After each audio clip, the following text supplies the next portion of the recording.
जो हम लोग देखेंगे ऑलरेडी नोन टू है, तुम्हें पता है कि पढ़ना क्या है ना।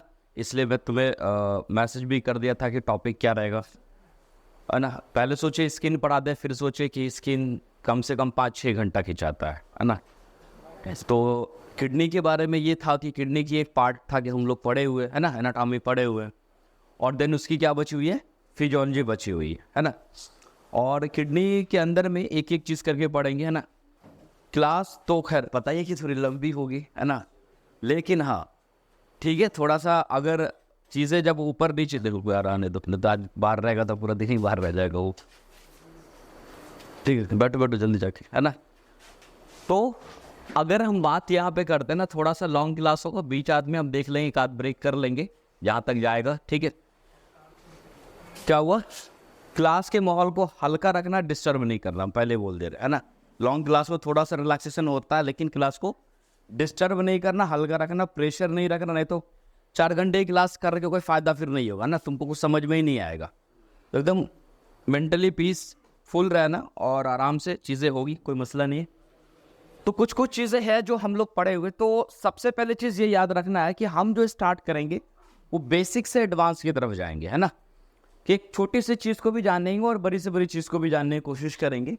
तो सबसे पहला यहाँ पर आता है, यहाँ पर कि भाई जो functional anatomy of the kidney, है ना।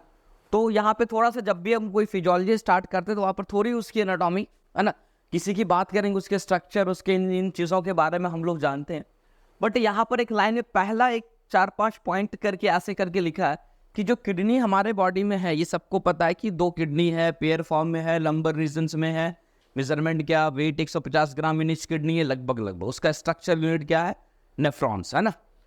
अब उसके कुछ काम है, तो ओवरऑल अगर हम लोग अभी देखते तो क्या था, किडनी के काम का एक्सक्रीशंस ऑफ मेटाबॉलिक वेस्ट प्रोडक्ट, है ना, फ्रॉम द केमिकल्स, है ना। आप ये कह रहा है जो आपके बॉडी में जो मेटाबॉलिक वेस्ट, मेटाबॉलिक रिएक्शंस हो रहा है ना, अलग अलग सेल में, बॉडी के डिफरेंट डिफरेंट सेल में, वहां से डिफरेंट डिफरेंट सेल से मेटाबॉलिक रिएक्शन होकर के चीजें जो है वो कहाँ जा रही है, किडनी के पास जा रही है, और किडनी उसको क्या करता है, बाहर निकालने का काम करता है, ठीक है। दूसरा, जैसे कि हम लोग बात भी करते हैं, जैसे कि यूरिया है ना। उसके बाद अगर हम लोग बात कर रहे हैं क्या कहते हैं, क्रिएटिनिन है, एज ए प्रोटॉन भी एक तरह का बनता है, एक्सेसिव होता है तो उसको भी निकालता है। तो एज यूजुअल हम लोग देखते हैं जो भी इस तरह के वेस्टेज है वो बाहर निकलते, ठीक है। दूसरा जो काम है किडनी के, क्या, regulation of water and electrolyte balance. ये काफी रेगुलेशन की बात करी। अब रेगुलेशन वर्ड का मतलब क्या होता है सिर्फ, तो रेगुलेशन का मतलब होता है कि कंट्रोल करना, बेसिकली क्या करना, कंट्रोल करना। किसके ऊपर भाई, इलेक्ट्रोलाइट्स एंड वाटर, है ना, या वाटर एंड इलेक्ट्रोलाइट। हम सबको पता है कि जो हमारा जो ब्लड है और ब्लड के अंदर जो प्लाज्मा है, या बॉडी के अंदर जो क्या, पूरी बॉडी की बात करें, फ्लूइड है और अलग अलग इलेक्ट्रोलाइट है, सोडियम है, पोटाशियम है, कैल्शियम है, मैग्नीशियम है, बाइकार्ब से, जो भी अलग अलग क्या है हमारे पास इलेक्ट्रोलाइट्स है। हर एक इलेक्ट्रोलाइट जो है उसका अपना एक इंपोर्टेंस है। क्या है, हर एक, सोडियम का अपना एक इंपोर्टेंस है, पोटाशियम का अपना इंपोर्टेंस है, कैल्शियम का अपना इंपोर्टेंस है। तो कहने का मतलब, और अपने इंपोर्टेंस के साथ साथ बॉडी में एक अमाउंट भी फिक्स है कि तुम्हें अगर बताया जाए कि जनरली सोडियम, तो हम लोग बोलते कोई 130 से 145 मिली इक्विवेलेंट पर लीटर, प्रोटॉन्स लगभग 40 नैनोमीटर समथिंग। तो एक रेंज है, ऐसा नहीं अब ये सोडियम अगर ज्यादा हो गया, पोटाशियम ज्यादा हो गया तो गड़बड़ हो जाता है, सोडियम कम हो गया, पोटाशियम कम हो गया तो गड़बड़। तो रेगुलेशन का मतलब होता है, किडनी का ये काम है, यदि आपके बॉडी में कोई एक्सेसिव हो रहा तो किडनी उसको निकाल के यूरिन के साथ वेस्ट कर देगा। यह आपके बॉडी में कम हो रहा तो आपके बॉडी में वो किडनी फिर से जो यूरिन के साथ लॉस होने वाला है उसको क्या करेगा, रीअब्सॉर्ब कर लेगा।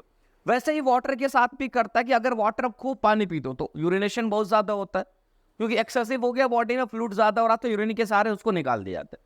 लेकिन सेम एज अगर तुम देखो कि अगर तुम कम पानी पीते हो, यूरिन क्या होता है, कंसंट्रेटेड हो जाता है, यूरिन क्या होता है, कम पास आउट होता है। तो उस टाइम में क्या हुआ कि जो वॉल्यूम ऑफ वाटर यूरिन के साथ लॉस होने वाला था उसको क्या किया, आपकी किडनी ने उसको प्रिजर्व किया। हम सारे मैकेनिज्म की बात करेंगे, अभी सिर्फ एक एक फंक्शन सिर्फ देख रहे। तो रेगुलेशन का मतलब समझो, उसके बाद क्या था, regulation of body fluid osmolarity. Obvious सी बात कि जो बॉडी का फ्लूइड ऑस्मोलरिटी में ऑस्मोसिस पढ़ाया था, याद होगा बहुत शुरू के अंदर। तो ऑस्मोसिस का जो डिपेंडेंसी है वो कहां पे, ऑस्मोसिस क्या, उस सॉल्वेंट एंड सॉल्वेंट के बेसिस पे। तो अगर कोई फ्लूइड में वाटर खूब हो जाए, तो कोई भी सॉल्यूशन में वाटर खूब आए तो उसकी ऑस्मोलिटी क्या होगी, हल्की पड़ जाएगी, कम हो जाएगा। अगर जो फ्लूइड है बॉडी का उसमें वाटर बॉडी से खूब उल्टी हो रहा है, दस्त हो रहा है, इस तरह से स्वेटिंग ओवर हो रहा है, तो आपका बॉडी से वाटर मान लो खूब ज्यादा लॉस हो गया, तो वैसे ही कंडीशन में आपका बॉडी का जो फ्लूइड होगा वो क्या हो जाएगा, कंसर्न हाइपर ऑस्मोलर हो जाएगा। क्या हो जाएगा, हाइपर।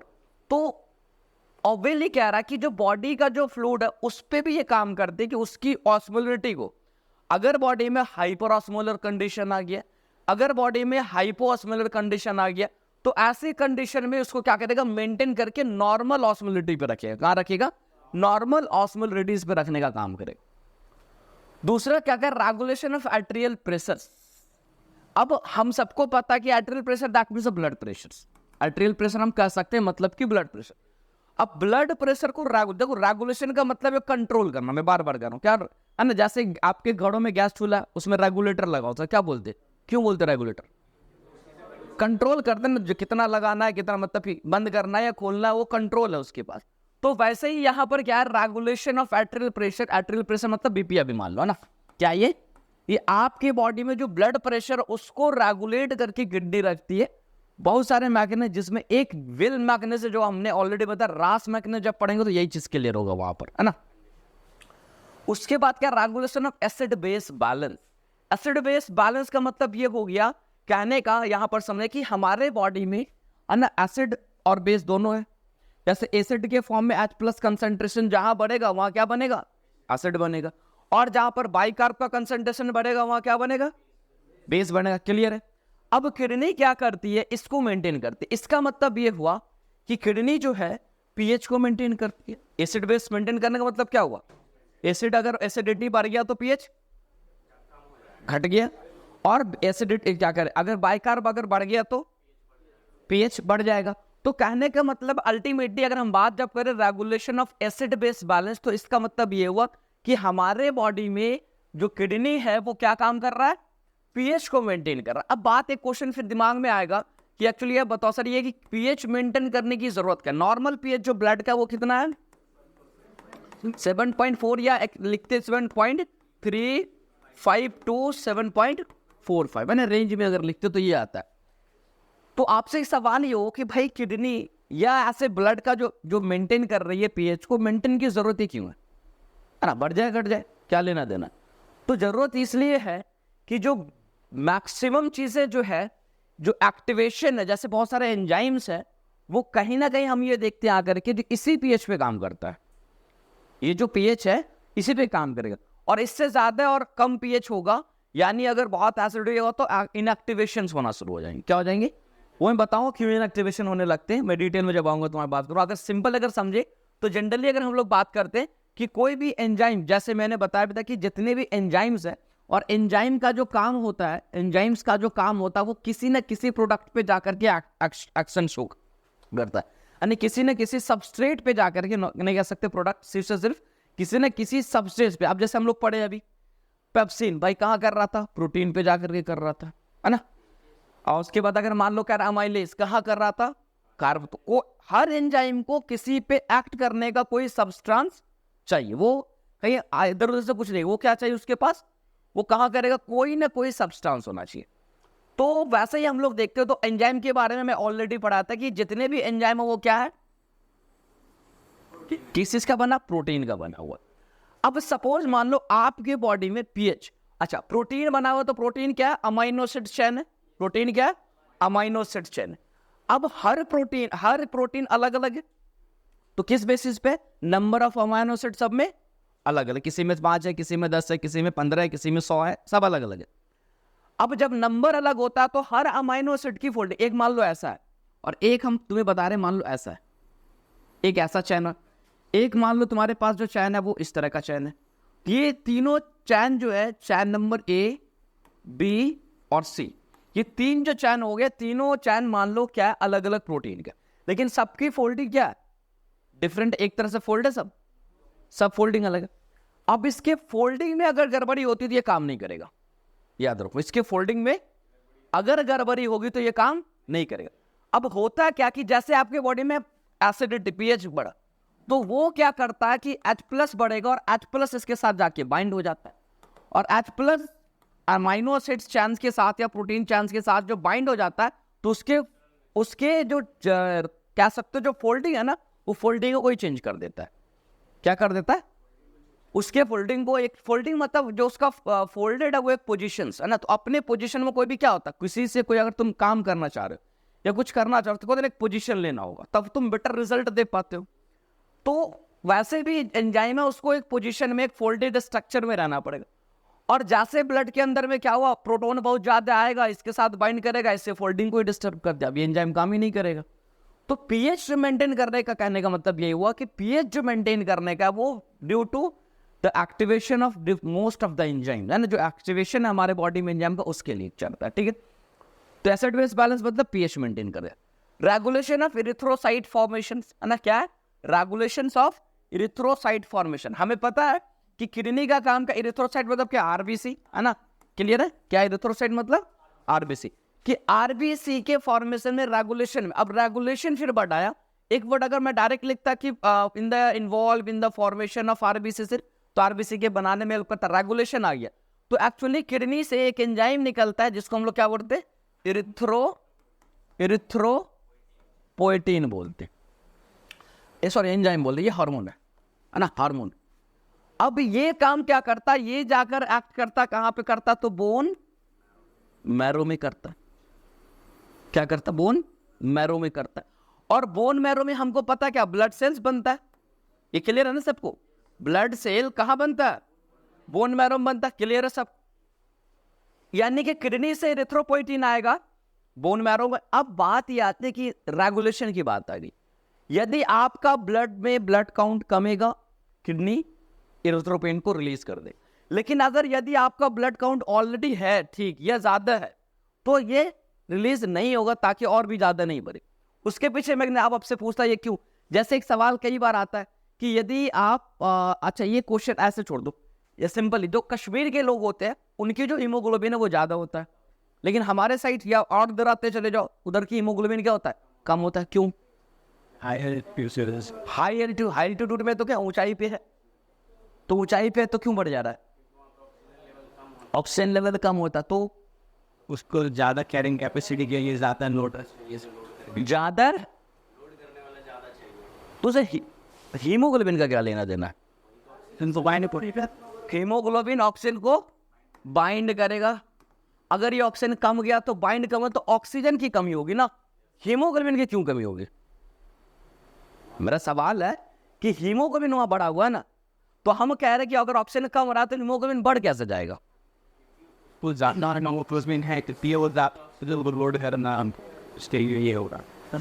ऑक्सीजन की डेफिशिएंसी डेफिनेटली रोल प्ले करता है एक्सेसिव में, लेकिन ये कोई बाइंडिंग का कॉन्सेप्ट नहीं है। होता क्या है कि किडनी के बारे में जब हम लोग पढ़ते हैं, जैसे मान लो ये किडनी है, तो हम सबको पता, भी मैं बताऊंगा, किडनी को ना बहुत हाई क्या कहते हैं परफ्यूजन ब्लड चाहिए होता है, अराउंड 1100 पर मिनट, 1100 ml पर मिनट किडनी में ब्लड जाता है।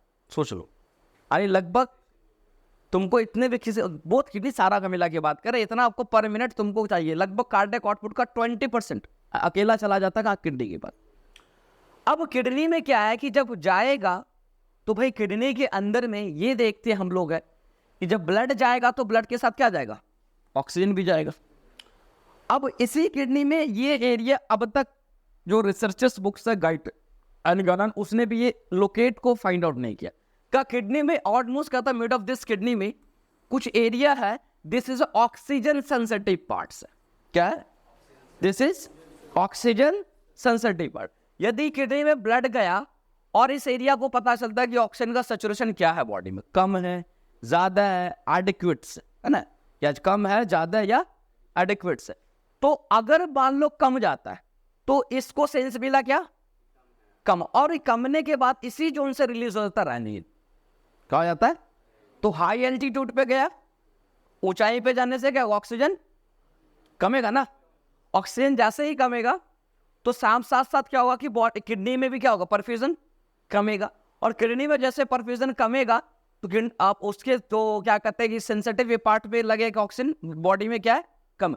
चाहे आप हाई एल्टीट्यूड पे जाए, चाहे किसी कारण से कमे, ये किडनी में सिर्फ कम पता चला। मैं हाल टू टेक एग्जांपल, हो सकता है कि जो किडनी में जाने वाली आर्टरी है वो ब्लॉक हो गया हो, वो टिंचर्स हो गया हो सकता है आपके पास फेफड़े की बीमारी, ऑक्सीजन नहीं आ रहा हो, तो बहुत सारे रीजन है। या हो सकता है आपके बॉडी में हीमोग्लोबिन कम हो गया हो, ऑक्सीजन नहीं पहुंचा पा रहा हो यहाँ तक, तो वो अलग मैटर। लेकिन अभी हाई एल्टीट्यूड की हम लोग बात कर रहे हैं, तो ऑक्सीजन किसी कारण से यहाँ कम होगा तो सेंस करेगा और इरिथ्रोपोइटिन रिलीज करेगा, तब इरिथ्रोपोइटिन सारा मैकेनिज्म करा दे। अगर एडिक्वेट ऑक्सीजन मिलता रहेगा तो कुछ नहीं करेगा। तो दैट मीन्स रेगुलेशन हो गया ना, कि जब जरूरत है, जिस चीज जब जरूरत है इरिथ्रोपोइटिन का, तभी क्या होगा, सिक्रेट होगा। तो ये याद रखना, किडनी क्या रोल प्ले कर रही है, आरबीसी को बनाने में रोल प्ले करती है, ठीक है।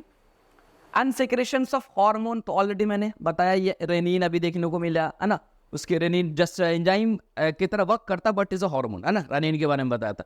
और अभी जस्ट हम लोग देखे एरिथ्रोपोइटिन हो गया, है ना। हाँ, तो उसके बाद देखते हैं एक चीज और, ग्लूकोनियोजेनेसिस। अब देखो, ग्लूकोनियोजेनेसिस मैंने पहले ही पढ़ाया कि कहाँ होता था, लिवर में, जनरली लिवर में, but this is also in kidney. यानी किडनी भी क्या करती है, ग्लूकोज बनाती है। ग्लूकोज यानी किडनी का काम भी क्या है, ग्लूकोज बनाने का। किससे, प्रोटीन्स एंड फैट। तो मोस्टली ये प्रोटीन से बनाती है। मैं आगे मैकेनिज्म बताऊं, ये प्रोटीन लाती कहां से आखिर में, है ना। तो ये हो गया। उसके बाद क्या, रेगुलेशन ऑफ विटामिन डी, है ना, कल बताता 125 कोलेकैल्सिफेरॉल, है ना। तो अगर हम, या डीऑक्सी कोलेकैल्सिफेरॉल के हम लोग बोलते हैं, तो रेगुलेशन में क्या होता है कि जो विटामिन डी हम लोग खाते हैं, कुछ भी करते, अब हम लोग ये बोलते हैं ना कि कॉमन सेंस है कि धूप में जाओ हड्डी मजबूत होगा, क्यों भेजते धूप में, अभी तो खूब तेज धूप हो रहा, बैठा तो ले जा करके, अभी की धूप में तो खूब हड्डी मजबूत हो रहा होगा, बैठ तो नहीं 2-4 घंटा बाहर 1 बजे के आसपास। सुबह की धूप, अच्छा सुबह की धूप में क्यों बैठाया जाता है, विटामिन डी सुबह वाले, है ना, जो क्या कहते हैं सूर्य भगवान है, सुबह सुबह विटामिन डी देते हैं, उसके बाद उसका टाइम खत्म हो जाता है देने का ना। देखो, विटामिन डी सूर्य में नहीं है, वो आपके अंदर है, हमारे अंदर, इस चीज को याद रखो। लोग कहते हैं ना कि धूप में जाओ, वहाँ विटामिन डी बट रहा है, बट नहीं रहा होता वहाँ पे, ठीक है। विटामिन डी का हमारे अंदर है, वो सिर्फ रेज से कन्वर्जन होता है, एक्टिवेशन होता है। जो हमारे में इनएक्टिव है वो एक्टिव होता है। तो ये नहीं कि विटामिन डी खाओगे पियोगे नहीं, धूप के क्या कहते हैं सूर्य भगवान के इस पे सारे इंतजार में बैठे रहोगे, आज देंगे, कल देंगे, परसों देंगे, तो कभी नहीं मिलने वाला, है ना। तो तुमको क्या करना है, धूप में बैठने का मतलब होता है, मैकेनिज्म बताओ। एक्चुअली होता है जब जाते हैं ना, सनलाइट पड़ता है, तो होता है क्या है कि आपका जो सबक्यूटेनियस फैट्स है, वहां से रेगुलेशन स्टार्ट होता है विटामिन डी का फॉर्मेशन का, है ना। और फाइनली फिर वो किडनी का भी रोल्स है, कुछ इसका भी रोल है, एंड फाइनली एक्टिवेट करता है। तो ये विटामिन डी इसको रेगुलेट करने का काम करता है, ठीक है। तो ये ओवरऑल सिर्फ हमने ये जाना कि फंक्शनल की बात क्या, कि भाई फंक्शन है क्या। एक लाइन में आपसे पूछे किडनी के क्या क्या फंक्शन, ये एक बार एक लाइन में बता सकते, ये इसका काम हो गया, ठीक है। अब जनरल ऑर्गेनाइजेशन की बात करें, है ना, तो अटा ये थोड़ा वेट वगैरह ये ऑलरेडी मैं पढ़ा चुका हूँ ना, कौन शेप दिस दैट, है ना, द आउटर बॉर्डर, पेल्विस, ये सब चीज मैंने ऑलरेडी पढ़ा रखा है। अब नेफ्रॉन के बारे में थोड़ा सा जानना है, कि कहता है कि भाई each kidney is a contain about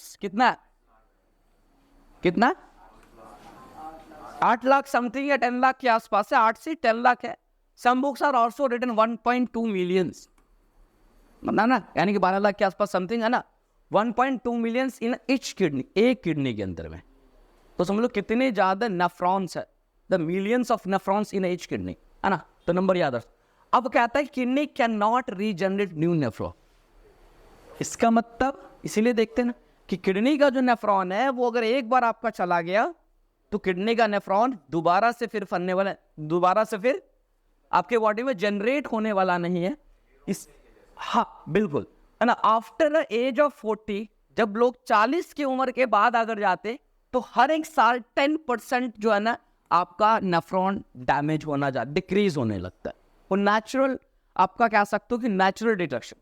इसीलिए कहा जाता है कि ओल्ड एज में जाने के बाद आप बहुत और अपने आप को प्रिकॉशंस लो, बहुत सारे दवाई खाने से, या जो भी किडनी पे लोड बना रहा होगा ना।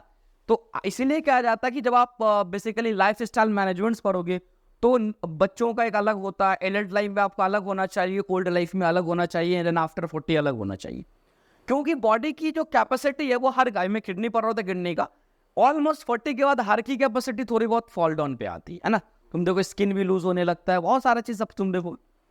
तो ये चीज याद रखो, लगभग 10% of the kidney is also naturally ये है कि वो डैमेज हो, लेकिन ये जो कंपनसेट कर गए इससे बहुत ज्यादा आपको इफेक्ट नहीं आएगा। तो अगर कोई बहुत ज्यादा ओल्ड एज है तो थोड़ा बहुत इफेक्ट देखने को मिलेगा, ठहर कर जो। अब यहाँ पर यहाँ आते हम लोग की एक, अगर नेफ्रॉन की बात करें, क्या बात करें, इच नेफ्रॉन जो हम देखते हैं, बेसिकली हम लोग देखते हैं जो टफ ऑफ ग्लैमरस कैपिलरीज, एक ग्लैमरस कैपिलरीज होता है, एक प्रॉपर क्या है नेफ्रॉन है, यहाँ पर हम लोग देख रहे हैं ये पूरा का पूरा नेफ्रॉन है। अब इस नेफ्रॉन के स्ट्रक्चर्स को अगर थोड़ा सा मैं तुम समझो, क्योंकि पूरी कहानी अभी इसी पे होनी है ना, इसी का पूरा एक्चुअल काम चलेगा, ठीक है। तो होता क्या है कि ये तुम्हें जो दिख रहा है यहाँ पर इस तरह का, यहाँ पे थोड़ा सा स्ट्रक्चर ये दिख रहा है, this is a women's capsule है ना। और इस वुमेन्स कैप्सूल के अंदर तुम देखो तो इधर से मान लो अभी आर्टरियोल इधर से गया, चलो इधर से बॉडी का जो ये तुम्हारा आर्टरी है, मतलब आर्कुएट आर्टरी। अब याद करो मैं किडनी का डिवीजन पढ़ाया था, रेनल आर्टरी गया, 5 segmental, lobar, interlobar, arcuate artery finally आता था। तो यहाँ से निकल करके गया और ये बना क्या, एफरेंट आर्टरियोल। और एफरेंट आर्टरियोल जैसे इस वुमेन्स कैप्सूल के अंदर आना, ये टफ कैपिलरी, टफ करने मतलब बहुत ज्यादा कैपिलरीज है, कॉम्प्लिकेटेड कैपिलरीज है ना, इस तरह एकदम पूरे तरह से गया हुआ। और फिर इधर से जाने के बाद फिर इधर से निकल जाता है, और वो भी क्या है, आर्टरियोल ही है, वो एफरेंट आर्टरियोल। तो यहाँ पर जो स्ट्रक्चर्स है इसको बोलते हैं क्या, वुमेन्स कैप्सूल। सिर्फ ये येलो वाले पार्ट्स को है ना, ये येलो वाला जो पार्ट्स है ना, ये सिर्फ क्या है, वुमेन्स कैप्सूल, जिसके अंदर में ये टफ कैपिलरीज आकर के होल्ड कर रहा है। और ये पूरा जो टफ कैपिलरीज है इसी को हम लोग क्या बोलते हैं, ग्लोमेरुलस कैपिलरीज या ग्लोमेरुलर कैपिलरीज के नाम से जानते हैं, ठीक है। अब इसके बाद ये तो वुमेन्स कैप्सूल हो गया। वुमेन्स कैप्सूल्स के बाद अगर हम लोग बात करें, जब आगे चलते यहाँ पर चलने के बाद शुरू में ये ऐसे आते तो पूरा सीधा रास्ता नहीं, टेढ़ा मेरा रास्ता है। टेढ़ा मेरा को हम लोग बोलते हैं कन्वोल्यूटेड, क्या बोलते हैं, टेढ़ा मेरा रास्ता को क्या बोलते हैं, मान लो कन्वोल्यूटेड पार्ट। तो ये वुमेन्स कैप्सूल के शुरू में आया, और शुरू वाले चीज को बोलते हैं प्रॉक्सिमल, इसको बोलते हैं पीसीटी, पीसीटी यानी प्रॉक्सिमल कन्वोल्यूटेड टिब्यूल्स बोलेंगे, ठीक।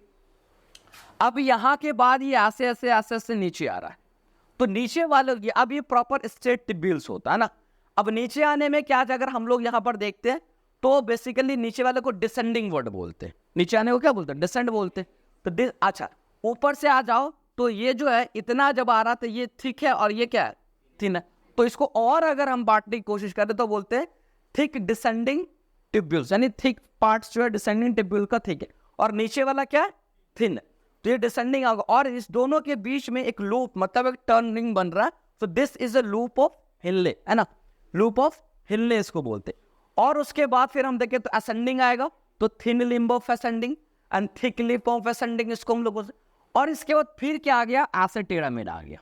अब ये जो टेढ़ा मेढ़ा आया वो इससे बहुत दूर जाने के बाद, अब ये मत कहना इधर से पास में, उसका कोई मतलब नहीं है, इधर से चलो, ये रास्ता इसका ना, क्योंकि जब आएगा फिल्टर, अभी मैं पढ़ाऊंगा तुम्हें, तो फिल्ट्रेशन यहाँ से जब होगा तो ऐसे करके जाएगा ना, ऐसे आएगा ना, ट्यूब में ना। अब तुम मान लो यहाँ बोतल लगा हुआ है और यहाँ से ट्यूब लगा हुआ है, तो पानी यहाँ तक जो आएगा तो वो कैसे आएगा, इसी रास्ते से आएगा ना, ऐसा तो नहीं यहाँ डालो डायरेक्ट इधर से इधर आएगा। तो इसको ये मत सोचना कि सर यहाँ पे तो इसके नजदीक में क्यों नहीं रख रहे, इस पाथ के रास्ते के हिसाब से बात करेंगे, ठीक है। तो ये दूर में है, और क्या है, टेढ़ा मेढ़ा। तो टेढ़ा मेढ़ा का भी क्या बताया मैं, कॉन्वोल्यूटेड। तो इसको हम लोग बोलते हैं डिस्टल कॉन्वोल्यूटेड टिब्यूल, यानी डिस्टल को डीसीटी, क्या बोलते हैं, डीसीटी। अब डीसीटी क्या करके आगे अगर तुम और भी चलो इसके आगे चलते रहो, है ना। तो अब क्या होता है कि हर एक किडनी का, जैसे याद डिस्टल कन्वोल्यूटेड टिब्यूल हो गया, तो इसके बाद इस तरह से यहाँ पर आ जाओ, फिर बाद में ये स्ट्रेट होगा, जो उसको हम लोग बोलते हैं तो कॉर्टिकल कलेक्टिंग टिब्यूल्स। क्या है, कॉर्टिकल यानी किडनी का कॉर्टेक्स, यानी इसकी बात हम लोग करेंगे, क्या कहते हैं कि कॉर्टेक्स भी, और किडनी का जब हम कॉर्टेक्स एंड मेडुला होता है, तो कॉर्टिकल कलेक्टिंग टिब्यूल, और ये जाकर के मेन जो है स्पेशल कनेक्टिव टिब्यूल में ये जाकर के एंटर कर जाता है। तो ये ओवरऑल तुम्हें क्या याद रखना। अब इसके बाद इस चारों तरफ में तुम्हें ये देखने को मिला कि ये जो आर्टरी ऐसे ऐसे गया, ऐसे ऐसे आर्टरी गया, आर्टरियोल बना, और इसके बाद ऐसे ऐसे पूरी तरह से आया इधर, क्या कहते हैं, वेसल्स वगैरह बनाया, तो इसको बोलते हैं पेरीट्यूबुलर कैपिलरी। ये ट्यूब के पास जब आया तो क्या हुआ, पेरीट्यूबुलर कैपिलरीज के नाम से इसको हम लोग जानेंगे, और यही पेरीट्यूबुलर कैपिलरी एक्चुअली रीअब्जॉर्प्शन वगैरह में काम देगा। तो ओवरऑल तुम्हें सिर्फ याद इस पूरे स्ट्रक्चर्स को रखना है क्योंकि आगे चल के अभी हम लोग देखेंगे अलग अलग स्ट्रक्चर्स में अलग अलग काम करने को देखने को मिलेगा ना। अब यहाँ पर एक चीज और आ जाते हैं, हम लोग ये जानते जो किडनी की बात करते हैं, तो जब किडनी डाइसेक्ट करते, जैसे इस किडनी को डाइसेक्ट किया हुआ है, तो ओवरऑल जो किडनी है उसको हम लोग 2 डिवीजन करते हैं ना, बोलते हैं कॉर्टेक्स रीजन और मेडुलरी रीजन। क्या बोलते हैं? कॉर्टेक्स, जो बाहर का हिस्सा है उसको क्या बोलेंगे? बाहर के हिस्से को कॉर्टेक्स बोलेंगे, और अंदर के हिस्से को इसको क्या बोलेंगे? मेडुला। इतना तो क्लियर है, कॉर्टेक्स एंड मेडुला, ठीक है। अब यहाँ पे जो नेफ्रॉन है ना, 2 तरह के नेफ्रॉन है। कितने तरह के नेफ्रॉन है? 2 तरह के नेफ्रॉन हमारे बॉडी में पाए जाते हैं। एक पहला नेफ्रॉन है क्या? कॉर्टिकल नेफ्रॉन, और एक दूसरा नेफ्रॉन क्या? जक्स्टा मेडुलरी, है ना, जक्स्टा मेडुलरी नेफ्रॉन्स, है ना। अब यहां पर इसका मतलब क्या हुआ? दोनों लोकेशन के हिसाब से 2 अलग अलग को देखा गया। अब अगर यहां पर देखो, यहां पर उस तरह का अरेंजमेंट है, ये जो स्ट्रक्चर्स है, इस स्ट्रक्चर को देखो, एक किडनी का ये स्ट्रक्चर्स है, इसमें क्या किया गया कि एक लाइन दिया गया, मेन बेसिक लाइन, और इससे ऊपर बताया गया ये क्या है? कॉर्टेक्स। इससे नीचे ये क्या है? मेडुला। इसके ऊपर कॉर्टेक्स। अब यहां पर तुम देखो, ये भी एक नेफ्रॉन है, ये पूरा क्या है? नेफ्रॉन है, और ये भी एक पूरा क्या है? नेफ्रॉन। ये ऐसा नेफ्रॉन है, लगा ये शुरुआत इसकी कहां हुई? कॉर्टेक्स में हुई, लगभग ये थोड़ा सा मेडुला में आया, और फिर ये ज्यादातर हिस्सा इसका कहां है? कॉर्टेक्स में। इसको किस लिए इसको क्या बोलेंगे? Cortical nephron. क्या बोलेंगे? यानी जो टाइप है 2 टाइप का, वो किसके बेसिस पे है? उसके लोकेशन के बेसिस पे, उसके किस जोन में, उसके बेसिस। तो इसको क्या बोलेंगे? Cortical nephron. और इधर का जो है वो तुमने अगर देखो तो लास्ट पार्ट ऑफ कॉर्टिकल से लगभग स्टार्ट हो रहा है, और इसका ज्यादातर जो हिस्सा है वो कहां पर है? मेडुलरी में। जिसको क्या बोलेंगे? हाँ, जक्स्टा मेडुलरी नेफ्रॉन बोले। अब इस दोनों में क्या अंतर है? थोड़ी बहुत। तो पहला चीज यही चीज लिखा गया कि पहला क्या कि लोकेशन, है ना। तो लोकेशन के आधार पे तो डिवाइड किया, कॉर्टिकल कहां होता तो कॉर्टेक्स में, और जक्स्टा मेडुलरी क्या तो मेडुला कॉर्टेक्स जंक्शन, है ना, क्योंकि वहीं से वो स्टार्ट होता है और नीचे तक आता है, ठीक है। Proportion of the total nephron, लगभग कॉर्टिकल नेफ्रॉन 85% है, यानी जब सबसे ज्यादा जो नेफ्रॉन है वो कौन सा वाला है? कॉर्टिकल है, और 15% जो वो सिर्फ क्या है? Juxta medullary nephron. देखना फंक्शन की बात करें तो कॉर्टिकल नेफ्रॉन का काम है फिल्ट्रेशन करना, अभी मैं पढ़ाऊंगा फिल्ट्रेशन, और रीअब्जॉर्प्शन करना, ठीक है। बट अगर बात करें जक्स्टा मेडुलरी का, तो फिल्ट्रेशन भी है, रीअब्जॉर्प्शन भी है, और creation of medullary osmolar gradient. ये ग्रेडियंट का बनना बहुत इंपॉर्टेंट होता है। मैं आगे पढ़ाऊंगा जाकर के, जब तुम्हें कि how to urine concentrate and dilates, तो वहां पर ये होता है कि पूरी ऑस्मोलरिटी का कंसेप्ट यहाँ पे लगता है ना। तो अगर किडनी के अंदर ये चीज नहीं बने, ना ऑस्मोलर ग्रेडियंट नहीं बनेगा, तो जितना का जितना।